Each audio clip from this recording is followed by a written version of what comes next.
Today, as is customary, in St. Vincent's School of Theology, we begin the new academic year with the lasting honor of the Holy Spirit.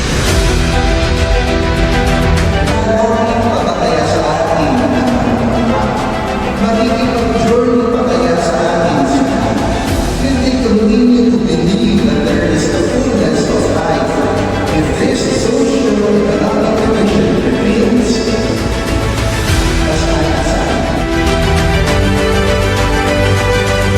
Kaya sa kanila may papadamang mga anak rin talaga sila ng Diyos.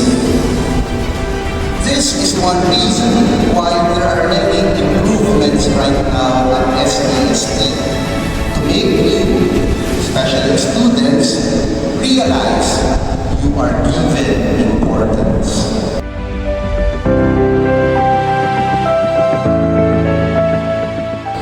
Tunay na kaibigan ay hindi kailanman magnanakaw. May this 10 million peso worth story inspire us all na maging tunay na kaibigan sa isa't isa, lalo na sa mga nasa laylayan ng nagnanakaw.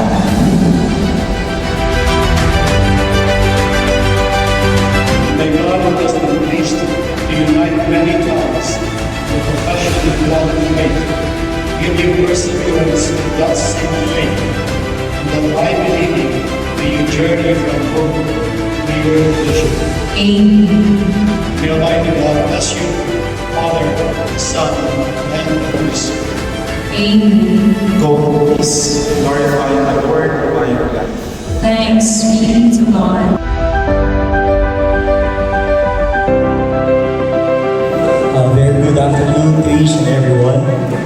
I am Brother Aries. And I am Sister Lo.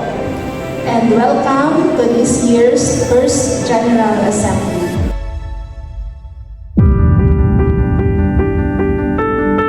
Kami pong dalawa ang inyong kaibigan ngayong hapon. At classmate.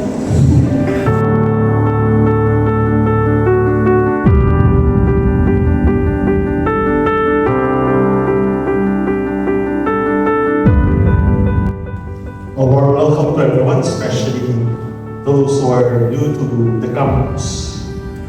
SPST is a training ground of passionate and compassionate learners who are willing to explore and pursue what fullness of life means according to the vision of our founder, St. Vincent de Paul, who once admonished his followers.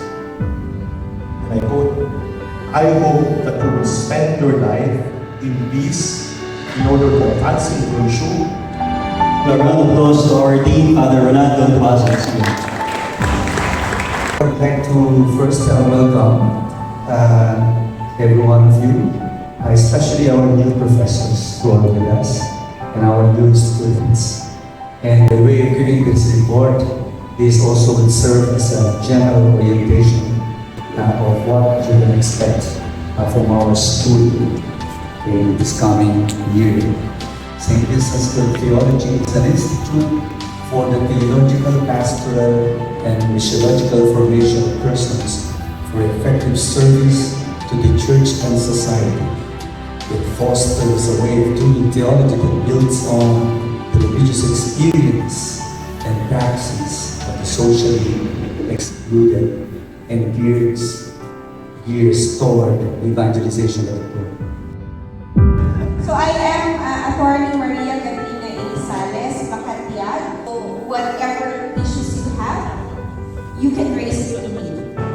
Okay? Should there be any complaints, should there be any concerns, grievance,